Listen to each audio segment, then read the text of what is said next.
സമരാനുകൂലികൾ സംസ്ഥാനത്തെ വ്യാപകമായി തന്നെ വാഹനങ്ങൾ തടഞ്ഞു. പലയിടത്തും സംഘർഷ സമാനമായ സാഹചര്യം ഉണ്ടായി.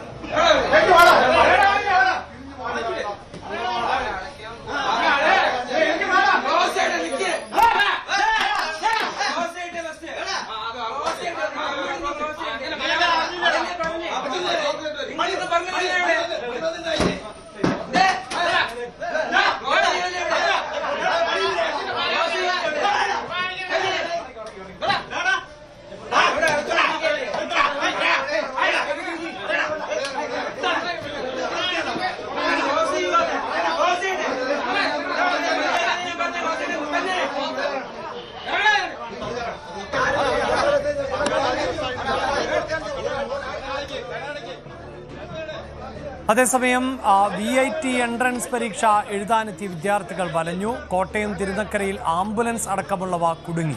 പത്തനംതിട്ടയിലും വ്യാപകമായി വാഹനങ്ങൾ തടഞ്ഞു. അടൂരിൽ യാത്രക്കാരെ സമരാനുകൂലികൾ തടഞ്ഞത് പ്രതിഷേധത്തിന് ഇടയാക്കി.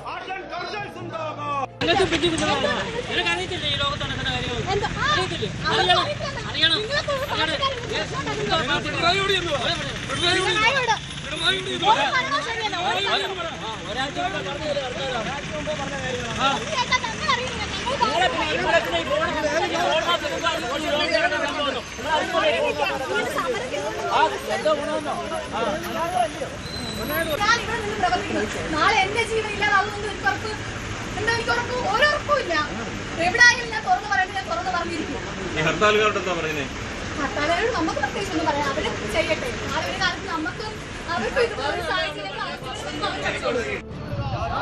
തിരുവനന്തപുരത്ത് തമ്പാനൂർ ബസ് സ്റ്റാൻഡിന് മുന്നിൽ അടക്കം KSRTC ബസ്സുകൾ തടഞ്ഞു.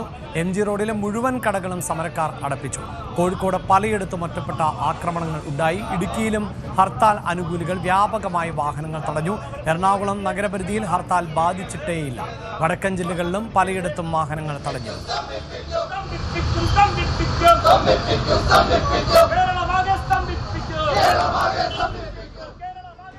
വാർത്തയുടെ വിശദാംശങ്ങളുമായി VV അരുൺ ചേരുന്നുണ്ട്. അരുൺ, തീർച്ചയായും നിതിൻ രാജിന്റെ മരണം കേരളത്തിന്റെ മനസാക്ഷി ഒന്നടങ്കം വേദനിപ്പിച്ച ഒന്ന് തന്നെയാണ്. അതിലാർക്കും അഭിപ്രായ ഭിന്നതയുണ്ടാകില്ല.